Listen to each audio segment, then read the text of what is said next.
Hello students, welcome to my channel Sarita nursing classes. आज की इस वीडियो में हम पढ़ेंगे थेरापेटिक इन्वायरमेंट के बारे में, जो कि हमारा फंडामेंटल का यूनिट सेकंड का टॉपिक है। ठीक है, तो let's continue to our topic. Therapeutic environment जो होता है हमारा, एक ऐसा इन्वायरमेंट होता है जिसमें हम पेशेंट को through the medicine treatment provide करते हैं। ठीक है, उसको एक प्रॉपर एटमॉस्फेयर दे के, उसको एक प्रॉपर केयर प्रोवाइड करके, उसको एक प्रॉपर तरीके से हमारा सारा जो भी एडिशनल सपोर्ट होता है, ये सारी चीज़ें दे के। ठीक है, तो हम इसकी डेफिनेशन देखते हैं कि थेरापेटिक इन्वायरमेंट का क्या डेफिनेशन होता है। Therapeutic environment can be define as the total of the all external condition that influence affecting the individual in the illness situation. Means therapeutic environment को अगर हम डिफ़ाइन करें तो हम ये बोल सकते हैं कि कोई भी इंडिविजुअल है जो कि क्या है, इल है, बीमार है, ठीक है, अफेक्ट कर रहा है किसी भी डिजीज़ कंडीशन से, तो हम क्या करते हैं, उसे प्रॉपर तरीके से केयर प्रोवाइड करते हैं ताकि वो अपनी जो डिज़ीज़ कंडीशन है, जो इलनेस की कंडीशन है जिसने उसे प्रभावित कर रखा है, ठीक है, वो उसे बाहर निकल पाए। ठीक है, तो हम यहाँ पे क्या करेंगे, patient environment in the hospital, कि हम हमारे पेशेंट को कैसा इन्वायरमेंट दें, कैसा वातावरण दें कि हमारा जो पेशेंट है वो अच्छा महसूस करे, बेटर महसूस करे। तो यहाँ पे फर्स्ट पॉइंट है हमारा एडिक्वेट लाइटिंग। हमारा जो पेशेंट हॉस्पिटल में आते हैं तो उन्हें क्या होना चाहिए, एडिक्वेट लाइटिंग मिलनी चाहिए। ठीक है, मीन्स प्रॉपर तरीके से जो लाइट का व्यवस्था होता है वो होना चाहिए। ठीक है, देन क्या है हमारा second point, natural ventilation. Natural ventilation होना चाहिए, मीन्स हमने पेशेंट को जहाँ पे रखा हुआ है वहाँ पे क्या होना चाहिए, खिड़कियाँ होनी चाहिए। ठीक है, हवा का आना जाना मेंटेनेंस होना चाहिए। नेक्स्ट नंबर पे हमारा है सेफ़ ड्रिंकिंग वाटर फैसिलिटी, यानी कि पेशेंट को जो पीने का पानी है वो साफ़ सुरक्षित होना चाहिए बिल्कुल ही, उसमें कोई भी जो माइक्रोब्स हैं या इन्फेक्शियस है ऐसा कुछ भी नहीं होना चाहिए।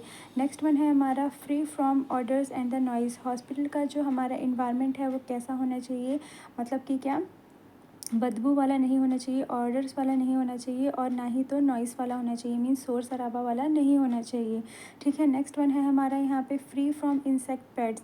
ठीक है, यानी कि हमारा यहाँ पे क्या है कि वहाँ पे किसी भी तरीके के जो इंसेक्ट होते हैं, जो जानवर होते हैं, जो मतलब यानी कि जो पेट्स होते हैं वो नहीं होने चाहिए। ठीक है, इंसेक्ट में क्या आ जाएगा हमारा, मच्छर, मक्खियाँ, ये क्या करते हैं, डिजीज़ को कॉज करते हैं, तो ये सब कुछ वहाँ पे नहीं होने चाहिए।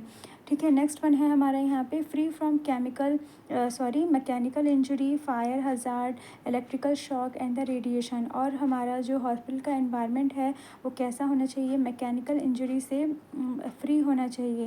मीन्स क्या, वहाँ पे किसी भी तरीके से किसी भी आर्टिकल्स या इंस्ट्रूमेंट के थ्रू पेशेंट को कोई भी इंजरी कॉज नहीं होनी चाहिए, इस तरीके से वहाँ पे व्यवस्था होनी चाहिए। देन क्या है, fire hazards, electrical shock and radiation से बचाव करने के लिए सारे जो इक्विपमेंट होते हैं वो अरेंज्ड होने चाहिए, ताकि कभी भी कोई भी इमरजेंसी हो तो वहाँ पे हैंडलिंग किया जा सके। नेक्स्ट वन हमारा क्लीनिनेस ऑफ द सरफेस, यानी कि जो भी हमारा पेशेंट का एरिया है वो बिल्कुल ही क्लीन होना चाहिए, साफ़ सुथरा होना चाहिए। नेक्स्ट वन है हमारा removal of dust, pathogenic bacteria and the injurious chemical, यानी कि यहाँ पे क्या करना है, जो भी डस्ट है, पैथोजन है, बैक्टीरियाज है, इंजरीज केमिकल्स हैं, इन सब का प्रॉपर तरीके से रिमूवल होना चाहिए, साफ़ सुरक्षित होना चाहिए। लास्ट वन है हमारे यहाँ पे provision of an atmospheric temperature and the humidity that promote normal body function. ठीक है, जो पेशेंट का जो एटमॉस्फेयर है, मीन जो वातावरण है उसका टेम्परेचर मेंटेन होना चाहिए।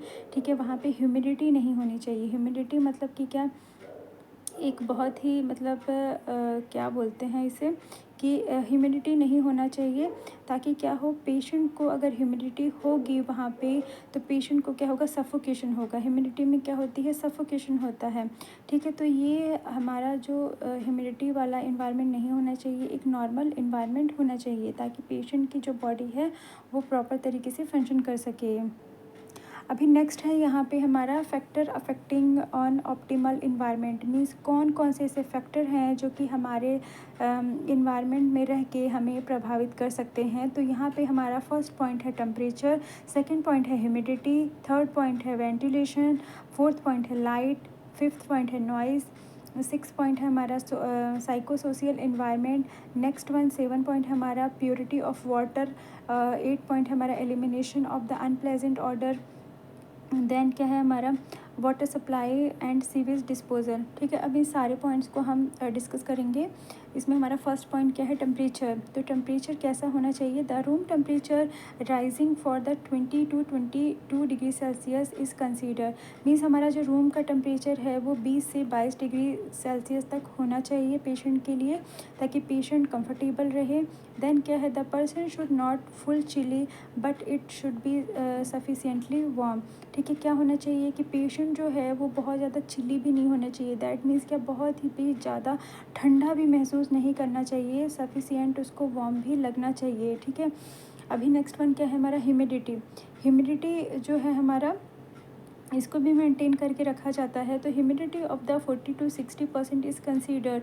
अगर ह्यूमिडिटी जो है अगर वो 40 से 60% तक है तो उसे हम कंसीडर कर सकते हैं, वो कंफर्टेबल हो सकता है। लेकिन क्या है, it affect the skin, it is the amount of the moisture in the air. अगर हमारा जो मॉइस्चर है वो क्या करेगा, स्किन को अफेक्ट करेगा। अगर ह्यूमिडिटी ज़्यादा होगी तो हमारी स्किन पे क्या होता है, उसका इफ़ेक्ट पड़ता है, नुकसान पहुंचाती है वो। ठीक है, चिपचिपापन हो जाता है।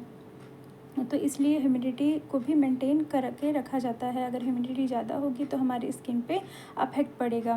नेक्स्ट नंबर पे क्या है, वेंटिलेशन। ठीक है, प्रॉपर तरीके से खिड़कियाँ वगैरह होनी चाहिए।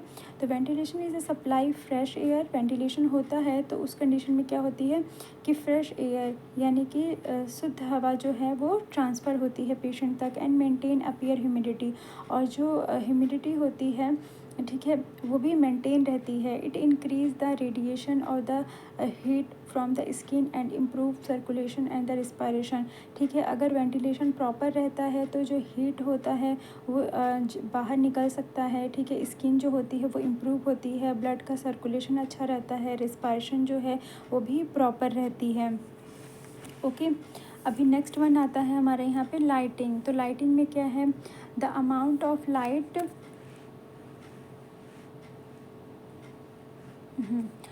The amount of light is and the important factor is a comfort. ठीक है, जो लाइट होती है वो प्रॉपर होनी चाहिए। ठीक है, क्योंकि अगर लाइट इम्प्रॉपर होगी, कम होगी, तो क्या होगा, पेशेंट को उसकी आँखों पे इफ़ेक्ट पड़ेगा।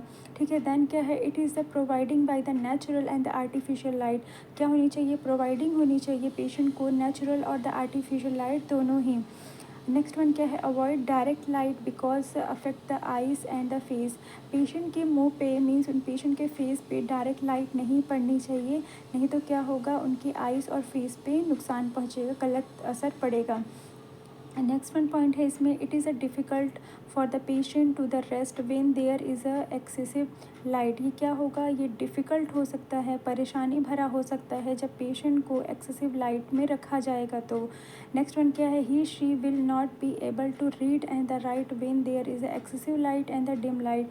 कोई भी पेशेंट है, अगर वो मेल है या तो फीमेल है, तो अगर वो रीड करना चाहते हैं, कुछ लिखना चाहते हैं, पढ़ना चाहते हैं अपने रूम में, तो उस कंडीशन में क्या होता है, अगर लाइट ज़्यादा होती है तो भी उन्हें दिक्कत हो सकती है, अगर लाइट डिम होती है तो भी पेशेंट को परेशानी हो सकती है। इसलिए जो लाइट का मेंटेनेंस है वो प्रॉपर होना चाहिए, इम्प्रॉपर नहीं होना चाहिए। नेक्स्ट नंबर आता है हमारा नॉइज़। ये भी हमारा एक फैक्टर है जिसमें हमको क्या होता है, noise is an important factor is a comfort. अगर नॉइज़ जो है वो मतलब नॉर्मल है, शोर शराबा नहीं है, तो पेशेंट को क्या होता है, कंफर्टेबल होता है। The degree of noise may be reduce by the various measure. जो डिग्री होती है नॉइज़ की, मीन्स जो शोर शराबा होता है वो वेरियस तरीके से जो है वो मेज़र किया जाता है कि शोर किस तरीके का है। ठीक है, वो जो पेशेंट के ऊपर गलत असर डाल सकता है। Noise produce restlessness fatigue of the patient. अगर नॉइज़ जो है वो बहुत ज़्यादा हो रहा है हॉस्पिटल के इन्वायरमेंट में, तो वहाँ पे पेशेंट को डिस्कम्फर्ट होता है, उन्हें क्या हो सकता है, रेस्टलेसनेस हो सकता है। मीन्स वो बेड पे लेटे हुए हैं लेकिन उन्हें आराम नहीं मिलेगा, उन्हें सुकून नहीं मिलेगा, उन्हें कैसा फील होगा, फटीग होगा, मतलब कि क्या, थकान महसूस रहेगी उन्हें। ठीक है, इसलिए हॉस्पिटल में नॉइज़ को भी मेंटेन करना बहुत ही ज़्यादा नेसेसरी होता है। ठीक है, नेक्स्ट पॉइंट आता है हमारे यहाँ पे psycho social environment. Psycho social environment में पेशेंट को क्या होना चाहिए, mental comfort to be provided the patient by the removing anxiety and the worry. Patient को क्या करना है, मेंटल तरीके से पेशेंट को सपोर्ट प्रोवाइड करना है, यानी कि उन्हें जो भी एंजाइटी हो रही है, जो भी चिंता हो रही है कि मैं यहाँ पे हूँ, मैं ठीक हो जाऊँगा कि नहीं, ऐसे करके बहुत सारे जो पॉइंट्स होते हैं वो पेशेंट के माइंड में चल रहे होते हैं, तो उन्हें क्या करना है, सपोर्ट देना है ताकि वो अच्छा महसूस कर सकें। नेक्स्ट वन आता है हमारे यहाँ पे, he should receive sympathy consideration from the nurse and the medical staff. क्या होना चाहिए, पेशेंट को जो है वो through the nurse and the medical staff के थ्रू एक सिंपैथी मिलनी चाहिए, एक सत्वाना मिलना चाहिए कि हाँ जो पेशेंट है वो ठीक हो सकता है। अभी नेक्स्ट वन पॉइंट आता है इसमें, प्योरिटी ऑफ एयर। ठीक है, purity of air, dust cause significant hazard to the client. ठीक है, डस्ट क्या कर सकते हैं, हजार्डस कंडीशन, मतलब कि क्लाइंट को डिजीज़ कॉज कर सकते हैं। डस्ट इन हॉस्पिटल में भी loaded with the micro organism, और अगर हॉस्पिटल में डस्ट है तो वो क्या होगा, लोडेड होगा, मीन्स भरा हुआ होगा माइक्रो ऑर्गेनिज्म से, which cause the infection and the addition, जो कि क्या कर सकते हैं, पेशेंट को इन्फेक्शन कॉज कर सकते हैं और एडिशनली कुछ और भी इन्फेक्शन को अकर कर सकते हैं। To irritation of the respiratory tract and allergy reaction, वो क्या करेंगे, इन एडिशनली पेशेंट की स्किन में इरिटेशन मीन्स खुजली वगैरह कर सकते हैं। इसके अलावा रिस्पायरेटरी ट्रैक में इन्फेक्शन और एलर्जिक रिएक्शन को कॉज कर सकते हैं अगर वहाँ पे जो एयर होगी वो प्यूरिफाई नहीं होगी तो। इसके अलावा हमारे यहाँ पे 8 नंबर का जो पॉइंट है, यानी कि एलिमिनेशन ऑफ अनप्लेजेंट ऑर्डर। अगर वहाँ पे क्या हो रहा है कि जो ऑर्डर है हॉस्पिटल में एक गंदी बदबू होती है, अगर वो अनप्लेजेंट हो रही है तो उसे एलिमिनेट करना चाहिए, उसे हटाना होता है। ठीक है, ताकि पेशेंट जो है वो अच्छे से रह पाए। तो गुड वेंटिलेशन, क्लीनिनेस, अच्छा वेंटिलेशन होना चाहिए, क्लीनिनेस होना चाहिए, प्रॉपर डिस्पोजेबल होना चाहिए एक्सक्रीटा का। ठीक है, and the rubbish and the necessary to the eliminate unpleasant order, और जो भी अनप्लेजेंट ऑर्डर्स हैं, जो भी गंदी बदबू है उसको रिड्यूस कराया जाना चाहिए। ठीक है, next one last one point है, water supply and the sewage disposal. जो वाटर सप्लाई है, ठीक है, वो प्रॉपर होनी चाहिए, और जो सीवेज का डिस्पोजेबल है, ठीक है, मीन्स जो हमारे वेस्ट प्रोडक्ट होते हैं, जो वेस्ट मटेरियल होता है उसका प्रॉपर तरीके से उन सारे एक्सक्रीटा का एक्सक्रीट आउट होना चाहिए। They should be provision for the safe water, जो भी हमारा पीने का पानी है अस्पतालों में, ठीक है, हमारे पेशेंट के लिए वो साफ़ सुरक्षित होना चाहिए, और जो भी डिस्पोजेबल है, जो भी एक्सक्रीटा है उसका प्रॉपर तरीके से डिस्पोजिंग सिस्टम होना चाहिए। ठीक है, तो ये हमारा जो टॉपिक था, ठीक है, ये कंप्लीट होता है थेरापेटिक इन्वायरमेंट। आई होप आपको अच्छे से क्लियर हुआ होगा। अगर आपको नहीं समझ में आया है तो आप मुझे बोल सकते हैं, मैं कोशिश करूँगी कि मैं आपको अच्छे से एक्सप्लेन कर पाऊँ। Thanks for watching.